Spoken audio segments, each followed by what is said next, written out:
Bonjour et bienvenue sur l'expression.com.fr, le portail de la communication et du management. FromCase accompagne Diptyque Paris sur Instagram et fait connaître le parfumeur parisien sur le réseau social. Pour nous parler de ce flash, nous recevons Bastien Velers, directeur associé de FromCase. Bonjour. Bonjour Alexis. Alors, avant de nous parler plus en détail de cette opération, est-ce que vous pourriez nous parler un peu de votre agence ? Oui, je vais vous parler un peu de notre agence. FromCase est une jeune agence qui a aujourd'hui 4 ans, avec plus de 15 personnes, qui a été construite à partir d'un schéma assez ouvert entre les compétences de la publicité d'où je viens, les compétences du digital où j'ai travaillé et les compétences du conversationnel sur lequel on a créé un pôle dédié. Et nous venons de créer une société qui s'appelle FKZ sur laquelle on développe du mobile avec un partenaire qui est l'un des acteurs majeurs du mobile en Europe. Voilà, donc on a une belle aperçu, donc une jeune agence. Oui. Qui est quand même axé sur le côté digital. Très digital, je dirais même plutôt du solo-mo ou du marketing synchronisé, ou sur lequel effectivement l'approche sociétale du discours de l'annonceur est prise très en amont pour apporter un conseil par rapport aux évolutions du marché. Alors, pourquoi avoir réalisé une opération sur Instagram ? Qu'est-ce que c'est Instagram déjà ? Revenons un peu, c'est pas le plus connu. Autant Facebook, Twitter, bon, ça commence à être intégré. Instagram, c'est vrai, il n'a même pas 2 ans.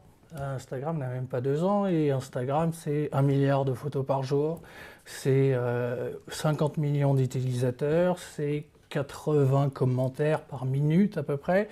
Ça a été une énorme révolution dans le sens où c'est le premier réseau social mobile. Et il a été construit pour être au milieu de l'écosystème, on va dire du social media, qui a été pris en main aujourd'hui par les entreprises. Et avec ce positionnement, sans qu'il y ait forcément une approche, on va dire, rentable, on a une approche extrêmement visuelle, corporate, immersive de la marque à travers des sélections de photos. Alors, un autre point essentiel c'est international et que les premiers utilisateurs sont les États-Unis, le Japon et l'Europe. C'est-à-dire qu'avec un réseau social dédié à l'image, on augmente l'aspect qualitatif, c'est-à-dire le curatif qui est en train de se passer en ce moment sur les marchés pour réduire un petit peu le niveau de charge d'information. Et un autre point qui est celui de la montée en gamme, en tout cas de développer le capital d'une marque. Et ça, c'est extrêmement important, ce que fait beaucoup moins Twitter ou Facebook. Alors on rappelle que pour Instagram, qu'on ait un iOS, donc un iPhone ou un Android, on peut sans problème... Aujourd'hui, ça fonctionne sur les 2 plateformes. D'accord. Alors, quand Diptyque Paris vient vous voir, pourquoi on choisit Instagram très visuel, mais alors qu'est-ce que ça apporte à cette marque ? Alors, la problématique de Diptyque, qui est quelque part une entreprise du luxe assez axée au niveau des initiés, du savoir-faire, il était très important, suite à la présence de fonds d'investissement chez eux, et donc une présence e-commerce très forte, d'amener le pendant corporate, immersif de la marque, et de garder contact avec son ADN et avec sa cible, et ne pas tout basculer dans l'e-commerce. Voilà, et donc on a un pendant social qui monte sur le qualitatif. Alors, voilà, je veux voir Diptyque Paris sur Instagram. Comment ça se présente ? Qu'est-ce que vous avez réalisé ? Alors, c'est assez simple pour nous.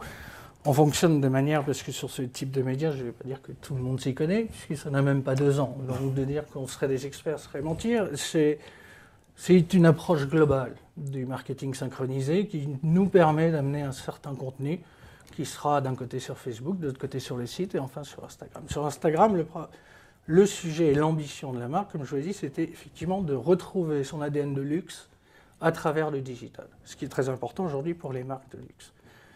Donc, c'est d'établir une animation annuelle du contenu que l'on va donner sur la marque et sur l'ensemble des followers. On appelle les followers. Ces followers, on va leur donner un certain nombre d'informations qui vont se décomposer soit sur le timing de la marque, soit sur des teasers, soit sur de la fabrication, soit sur des lancements produits, soit sur du contest. Mais toujours en gardant cette notion internationale et qualitative. Donc aujourd'hui, ça se traduit par une galerie sur Instagram où l'on fait à peu près 3 à 4 publications par semaine sur des éléments qui sont très réfléchis pour amener sur des lancements produits ou sur de la réassurance du capital de la marque. On est sur un réseau social. Est-ce que finalement les consommateurs apportent leur propre viralité, apportent quelque chose à la campagne? Bien sûr, comme je vous le disais, il y a 80 commentaires par seconde. Donc, effectivement, chaque follower amène lui-même sa participation à la marque. Et il y a donc un échange qui se crée. Et chaque follower incite aussi d'autres followers, parce qu'Instagram est aussi très axé sur des 18-34 ans, trendy, CSP+, très axé sur l'art, le design, le qualitatif. Et donc on arrive à faire animer une communauté tout en faisant émerger de la qualité. Alors, est-ce que vous avez déjà quelques chiffres du retour de l'opération?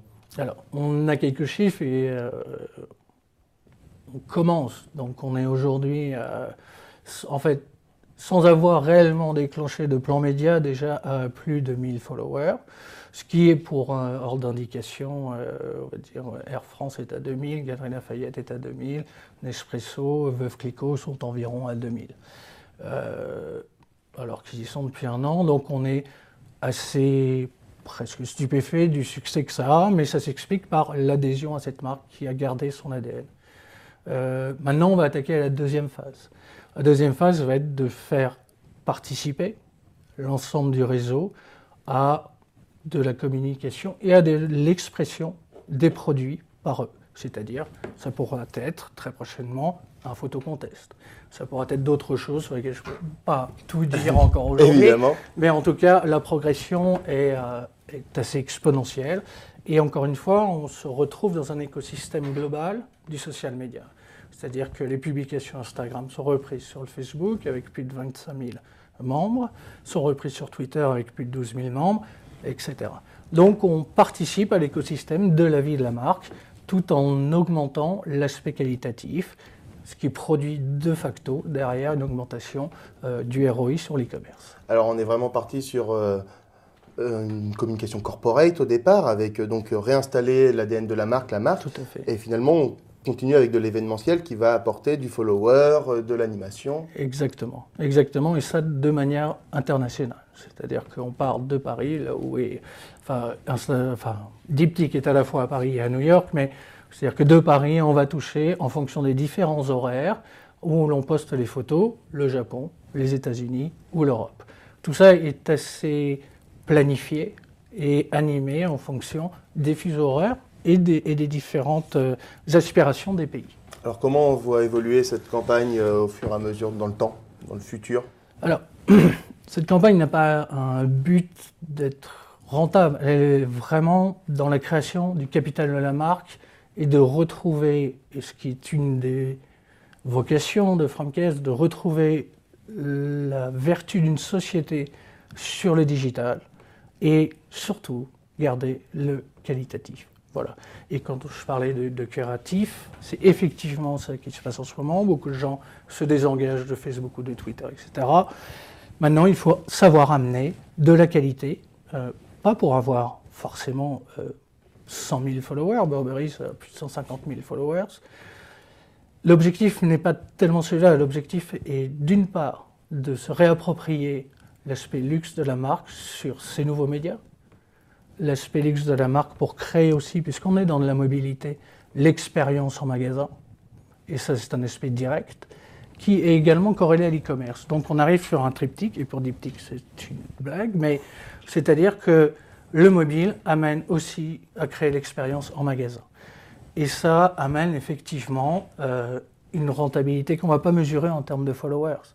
Parce que ce serait insuffisant, ce serait qu'un seul paramètre. Il y en a beaucoup d'autres, influe sur l'e-commerce, sur l'expérience au magasin et sur l'adhésion globale de la marque sur Internet et sa présence. Merci Bastien d'être venu répondre à nos questions. Je vous en prie Alexis.